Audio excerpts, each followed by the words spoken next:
She was hired to clean the floors but ended up saving a $200 million contract with one line of code. Nobody expects to find brilliance in the janitor's closet, but that night someone did. It was a Thursday just after 12:30 p.m. in Palo Alto, California. The offices of Neurodyne Analytics were dead quiet. You could have heard a pen drop 3 floors down. Most of the team had cleared out hours ago.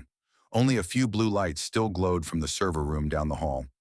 Michael Harrison, the CEO, was in no mood for small talk. He wasn't even supposed to be there. He'd flown back early from a funding pitch in Seattle after hearing whispers that the Pentagon contract, the one they'd been chasing for almost 2 years, was falling through. $200 million months of work slipping through their fingers. He parked in the basement garage, rode the elevator to the top floor, and stepped into the suite wearing jeans, a black hoodie, and that stone-stiff look he got when numbers weren't adding up. His plan was simple. Review the neural net model himself, find the bottleneck, see if his team had missed something. But halfway down the hallway, he paused. There was someone already in the lab. The glow of a monitor lit up a small part of the dark room. At first, he figured it was one of the junior engineers staying late, maybe even John Park from the DevOps team, but the silhouette sitting at the desk didn't match any of his team. Whoever it was, they were typing fast, not just typing, working focused intent, moving through lines of code like it was second nature. Bradley stepped closer. That's when he saw her. Dorothy Martinez, the janitor, late 40s, wore the same blue Neurodyne custodial polo every day, usually in and out by midnight. She never said much. Headphones in did her job. Nobody asked questions. Nobody really noticed her. But here she was, hunched over a terminal that should have required a security badge she didn't have. Her hair tied back in a loose bun, glasses perched on her nose, and the screen in front of her. She was rewriting core logic from the neural model's data ingestion phase and doing it right. Bradley didn't speak right away. He just stood there, arms crossed, watching. After a moment, Dorothy must have felt the heat of someone behind her. She turned slowly, taking off her glasses like she'd just been caught stealing. Their eyes met hers, wide with caution, his narrowed in disbelief. "You're not supposed to be on that computer," he said low and sharp. "I know," Dorothy replied, steady. "But I saw the logs. The error rates were climbing. I thought I could help." "You thought you could help," he repeated. She stood up, not defensive, but composed. "I've been studying the structure for months, the data pre-processing logic. Your engineers overcomplicated it. That's why your model's been stalling in second-phase simulations." He blinked. No smugness in her tone. No stuttering. Just calm, like she was talking about folding laundry. "How do you even have access to this?" he asked. "I don't," she answered. "I memorized the root password when one of your guys left it up on the whiteboard 2 weeks ago. Not very secure." Bradley took a breath and walked around her eyes, scanning the screen. And sure enough, she wasn't wrong. She had restructured a data cleaning function in a way that shaved off 78% of the processing time, then rewired the token sequencing to optimize batch load stuff even he hadn't thought of. "Where did you learn this?" he muttered. Dorothy shrugged. "Online Coursera, MIT OpenCourseWare documentation. I read a lot during my lunch breaks." He stared at her. This couldn't be real. His janitor was solving problems his entire engineering department couldn't crack in 6 months. But the thing is, she didn't look surprised, and that's what really messed with his head. But as much as Bradley tried to process it, he hadn't seen anything yet. Bradley didn't say much at first. He just stared at the monitor, then at Dorothy like he was trying to solve her. The lines of code glowed against the black terminal. Her cursor blinked right after a function that looked cleaner and more precise than anything he'd seen from his lead developer in weeks. She stood there, hands lightly folded in front of her, not apologizing, not trying to explain herself away. Bradley finally asked, "What's your background?" Dorothy didn't flinch. "High school diploma, some college, never finished." "That's not what I meant." She took a second. "I was working toward a computer science degree back in Alabama. Had to drop out when my mom got sick. She had early onset dementia. I took care of her until she passed." Bradley leaned back against the desk. "That was how long ago?" 8 years, she said.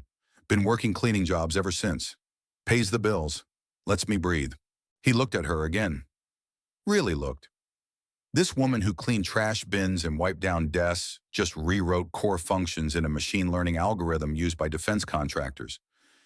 Dorothy, you realize what you just touched could get you fired, sued, even arrested. She nodded. I do, but if I'm being honest, I didn't think anyone would even notice. Bradley let out something between a sigh and a scoff. You're sitting at a restricted terminal, running classified code at 1:00 in the morning. You didn't think anyone would notice. I didn't think anyone would care, she said plainly. That answer hit him harder than he expected. The silence stretched. The hum of the AC unit above them was the only sound in the room.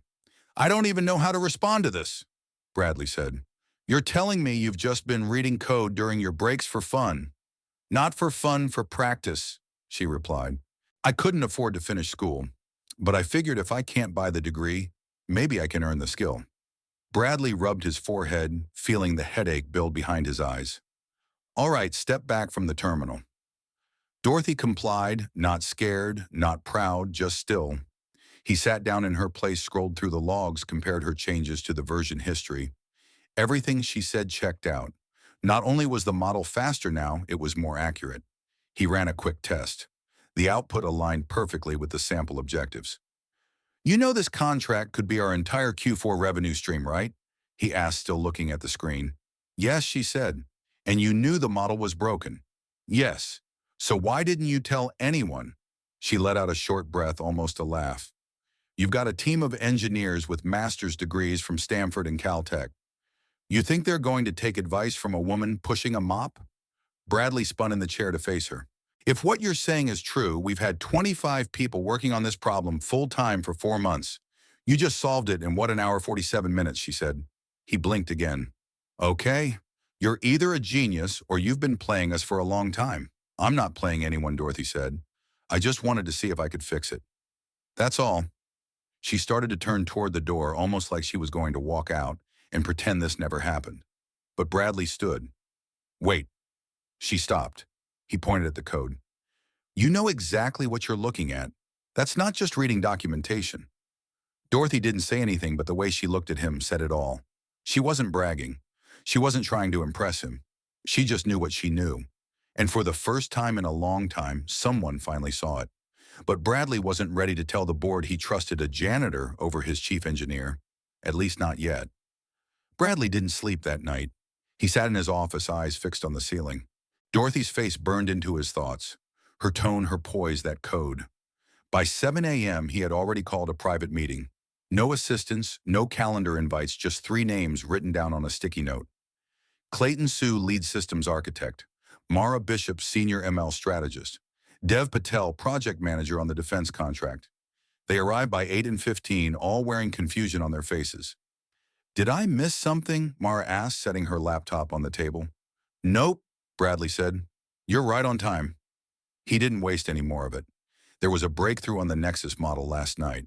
Clayton raised an eyebrow. A breakthrough who you? Bradley ignored the jab. Someone saw a bottleneck in our batch pipeline and rewrote the token processor. Validation tests came back with a 9.3% accuracy increase. Computation time dropped by almost 80%. Dev whistled. That's impossible. It wasn't the engineers, Bradley said. It was Dorothy. Silence. Dorothy, who Mara asked. Dorothy Martinez, he said. Our overnight custodian. They blinked. Mara chuckled. No, seriously, she said. Who made the fix I just told you? Clayton frowned. You're saying the janitor accessed restricted data, rewrote core logic, and now you want to bring that into production?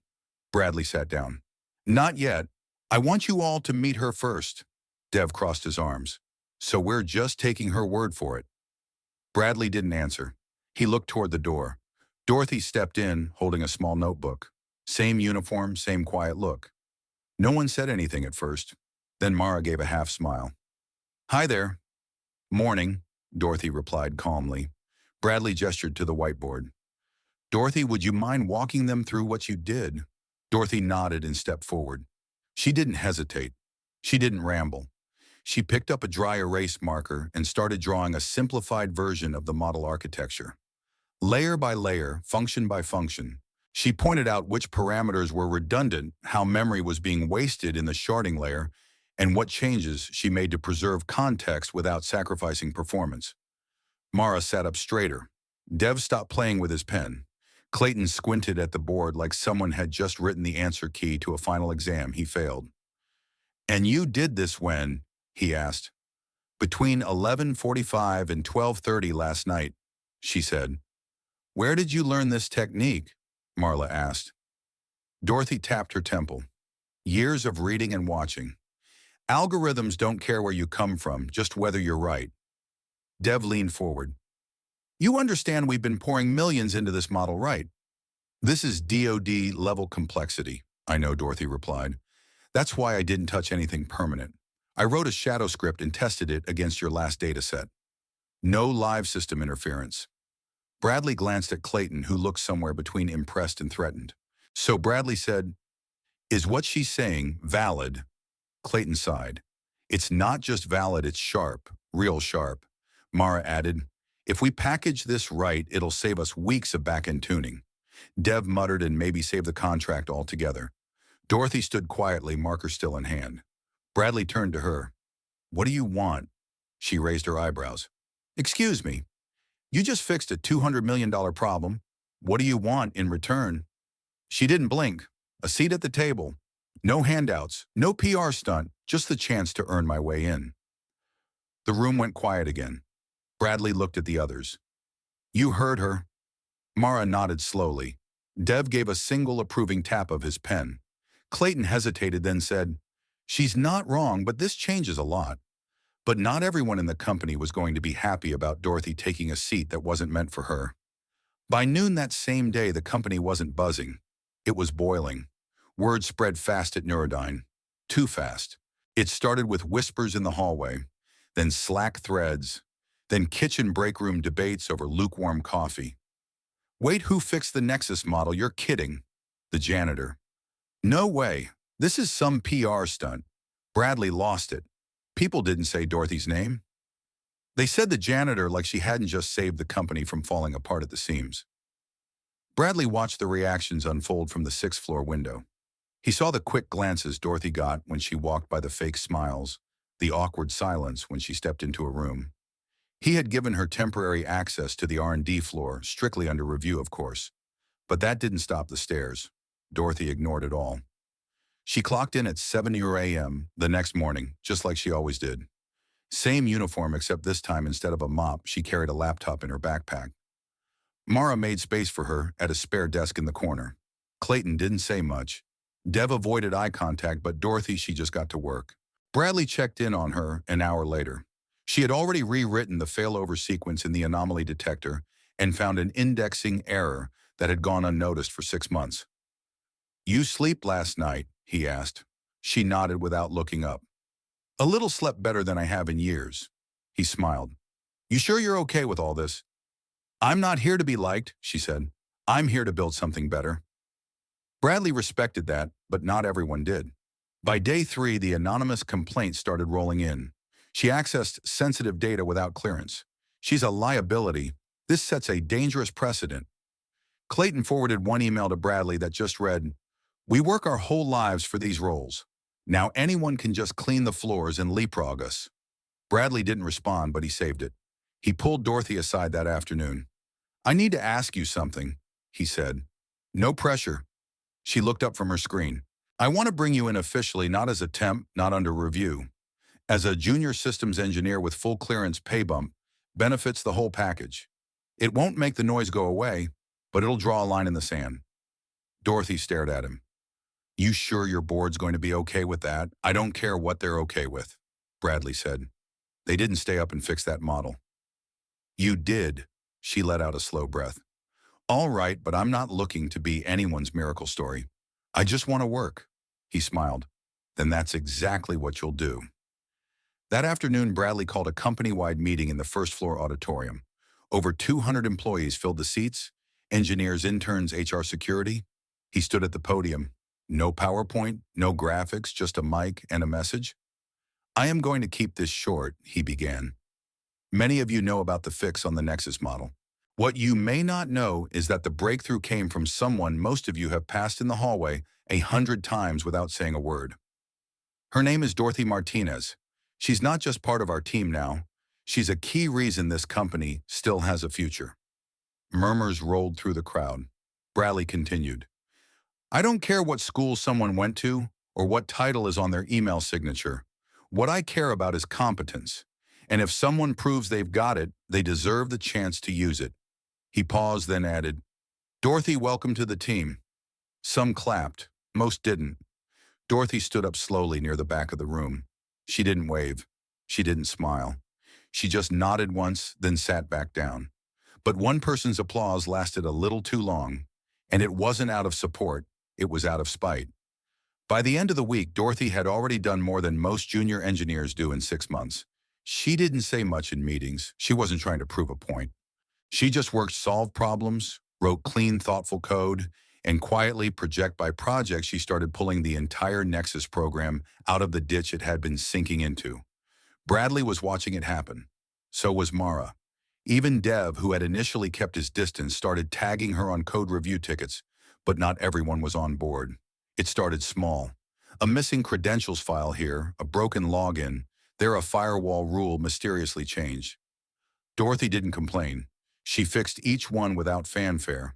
But by the third time, her access was mysteriously revoked. Again, she went straight to Bradley's office. Someone's doing this on purpose, she said. Bradley sighed, leaned back, rubbed his temples.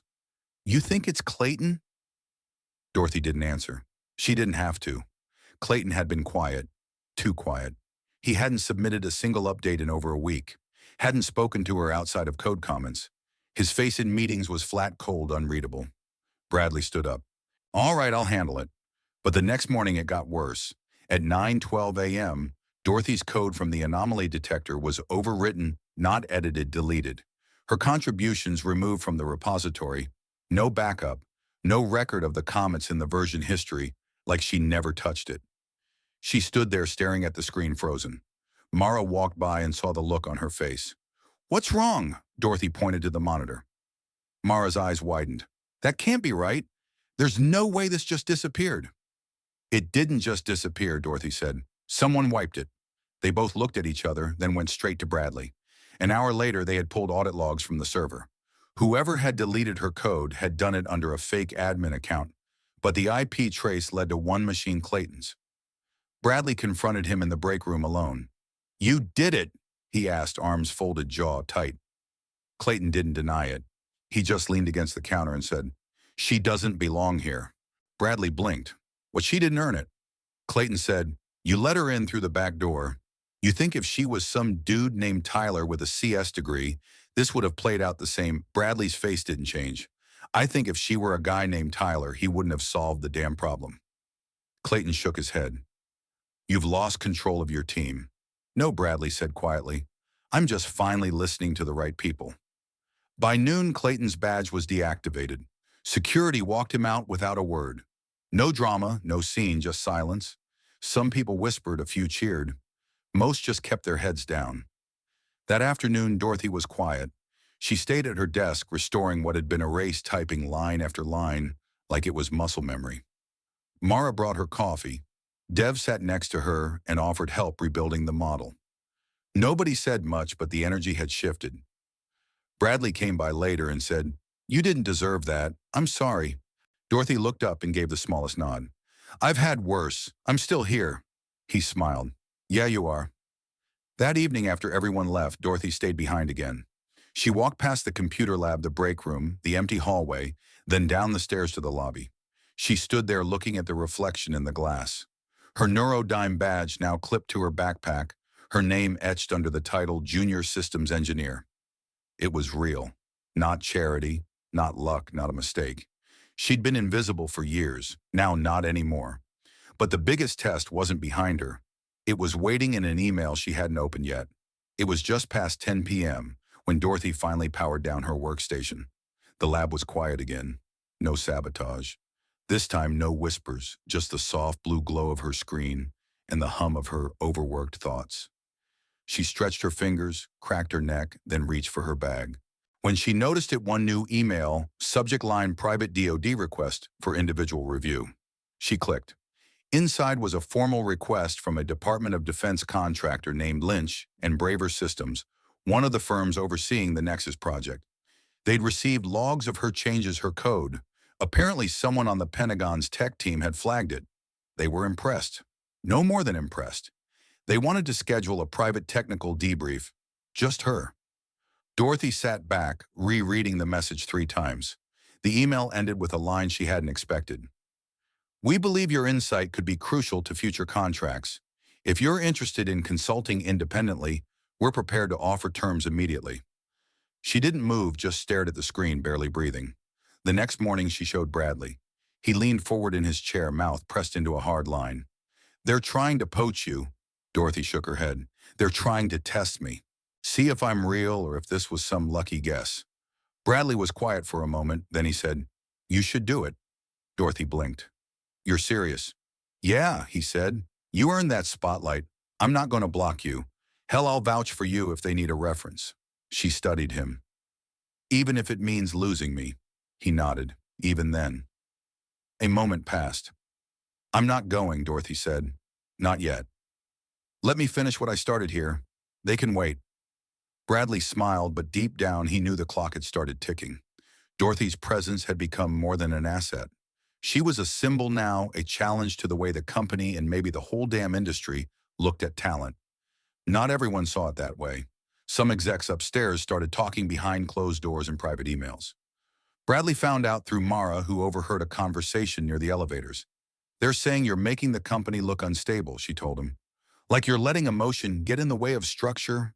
They're afraid, Bradley said, because for once structure didn't save them. A janitor did. That week, the CEO of Lynch & Braver flew in from D.C. to meet with Dorothy face to face. He came with an entourage, walked in wearing a gray suit and polished shoes, expecting a genius in a lab coat.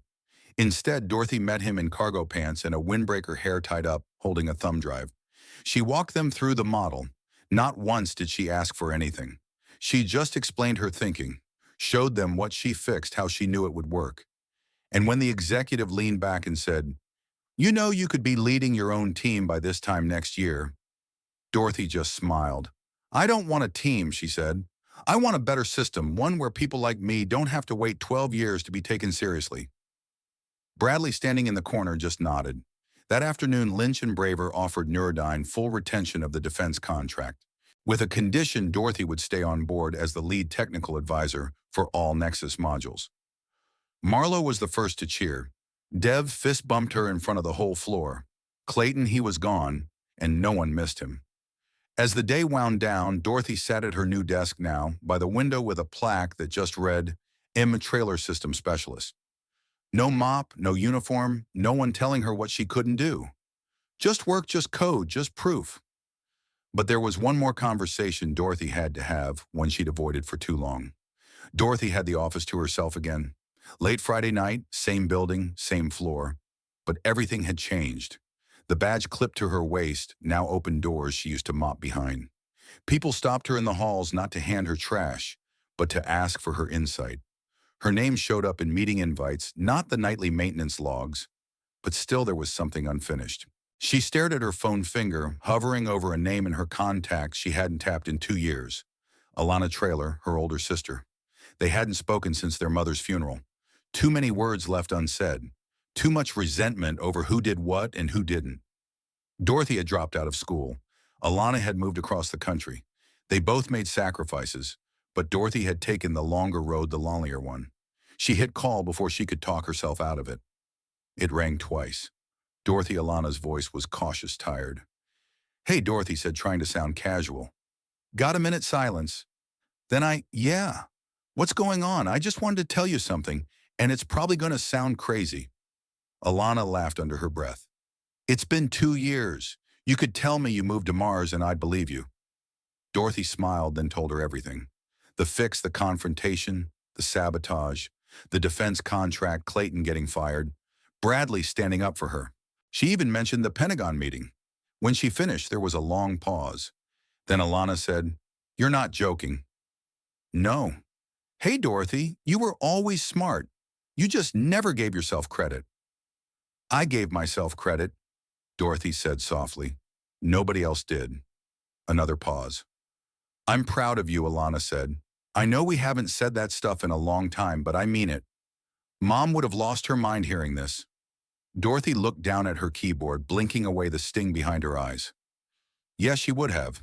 They stayed on the line a while longer, talking about smaller things, dumber things, safe things. But something had cracked open, and for once, it didn't hurt. The next morning, Bradley gathered the core team for a final Nexus presentation to the board. Dorothy sat at the table this time. No more standing by the wall, no more pretending not to belong. The boardroom was quiet as the projections loaded. Bradley gave a short introduction, then turned to Dorothy. You good? He asked under his breath. She nodded. Let's go. Dorothy stood, walked them through her improvements, flawless. Answered technical questions without notes, then paused at the last slide. This wasn't about making the system faster, she said. It was about making it better, cleaner, fairer. That starts with who you let touch the machine. Some board members nodded. Others just stared, but none of them could argue. The numbers were on her side. The contract was secure, and their system was better because of her. After the meeting, as people packed up their laptops and pushed in their chairs, Bradley stepped up beside her. You're going to have choices now, he said. I know better money, bigger titles probably. But whatever you choose, don't forget this. What you did here, how it started. She looked at him. I won't. He paused, then grinned. And don't forget to build them double. She laughed. That night, Dorothy walked through the same hallway she used to sweep. Same floors, same flickering light near the elevator. But now every step felt different. Like she wasn't erasing footsteps anymore. She was making them. And somewhere, a woman mopping hospital floors in Alabama, taking care of her sick mother, trying to memorize Python functions off a borrowed library laptop. She was finally seen. Because it was never about what Dorothy looked like or what degree she didn't have. It was about what she knew, what she saw, and the fact that she never stopped learning, no matter who stopped paying attention. If you're watching this and someone's made you feel like your potential comes with a gate, a price tag, or an expiration date, remember Dorothy Martinez. Keep learning, keep building, and when no one sees, you see yourself. Someone always needs the problem only you know how to solve.